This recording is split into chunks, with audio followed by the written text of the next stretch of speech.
안녕하세요, 라쿤입니다. 혹시 여도의 죄라는 이야기를 알고 계신가요? 중국 위나라 이야기인데 미자하라는 미소년, 여자가 아니라 남자입니다. 이 아이가 왕의 총애를 받고 있었는데 어느 날 엄마가 아프다는 그런 소식을 듣고 밤에 몰래 임금의 수레를 타고 갑니다. 왕의 허가 없이 왕의 수레를 타면은 두 다리가 잘리는 벌을 받게 되어 있었는데 왕은 오히려 효성이 지극하다며 상을 내리며 칭찬을 했어요. 또 하루는 미자가 복숭아를 먹다가 맛이 너무 좋다며 반쯤 먹다가 남은 복숭아를 왕에게 바쳤습니다. 왕은 기뻐하면서 그 맛있는 것을 다 먹지도 않고 과인에게 주다니 진정 너의 사랑을 알겠다 라고 말을 했어요. 그러나 세월이 흘러서 이 미소년에 대한 왕의 사랑이 식자 어느 날 사소한 일로 미자를 꾸짖으면서 이놈은 본래 성품이 좋지 못한 놈이다. 예전에 나를 속이고 수레를 탔고 나에게 먹다 남은 복숭아를 줬다 라면서 벌을 줬다는 이야기입니다.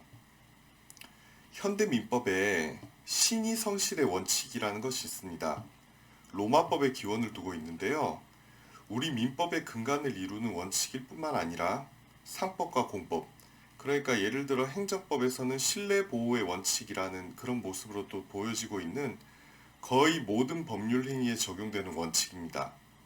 민법 2조에 규정이 되어 있는데 권리의 행사와 의무의 이행은 신의에 조차 성실히 하여야 한다가 그 내용입니다.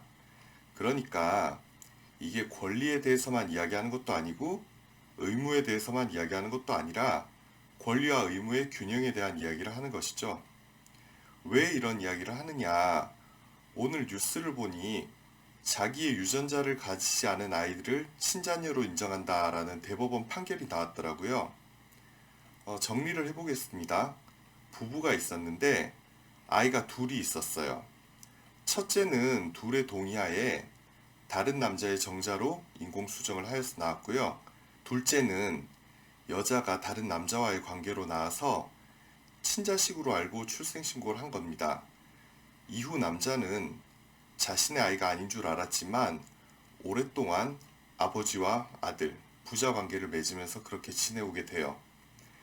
이런 상황인데 법원 2심이 이 아이들을 이 사람의 아들로 본다라고 결론을 내렸습니다.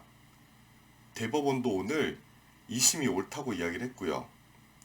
이런 판결을 보고 인터넷상에선 난리가 났죠. 기사, 댓글, 유튜브 영상 몇몇을 보니까 아니나 다를까 분위기가 장난이 아니네요. 이게 나라냐? 나라가 콩가루 집안 만드는 것을 부추기고 있다라고 이야기를 하고 물론 김명수 대법원장의 사상에 대한 검증도 이루어지고 있었습니다. 하지만 이게 사실과는 좀 다릅니다. 대법원은 36년 전에도 비슷한 사례에 대해서 같이 판단을 했고요. 현재 이런 입장을 유지하고 있는 것일 뿐입니다. 자, 위의 사례는 오해를 사기 쉬운 구조인데 우리가 먼저 살펴봐야 하는 것이 있습니다. 바로 첫째는 부부 둘의 동의하에 타인의 정자로 수정됐다는 악이었다는 거고요. 둘째는 자신의 아이가 아닌 줄 알았지만 자신의 아이가 아니라는 소송, 즉 친생자 관계 부존재의 소를 아버지가 제기하지 않았다는 겁니다. 이 부분에 대해서는 제가 뉴스를 보고 오해를 했었는데 뉴스에는 2014년 가정불화로 이혼 소송을 하는 과정에서 남자가 둘째가 자신의 자식이 아니다 라고 알았다고 이야기를 하고 있어요. 근데 제가 대법원 판결을 읽어보니 그게 아니라 둘째 아이가 이 사실을 모르다가 이혼 소송 과정에서 아빠가 아니다라는 것을 알게 되었고요. 그리고 2014년이 아니라 2013년이었습니다.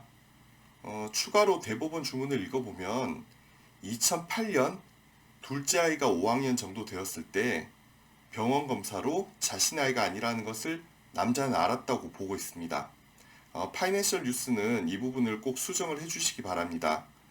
제가 잘못된 뉴스로 이걸 어떻게 해석하나라고 고민을 했었는데요.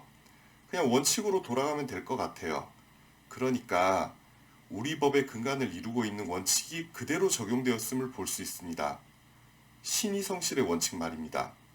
처음에 좋다고 했다가 기분이 바뀐다고 없는 걸 허용하진 않는다는 겁니다. 이혼을 하려는 남자 입장에서는 속이 터지잖아요.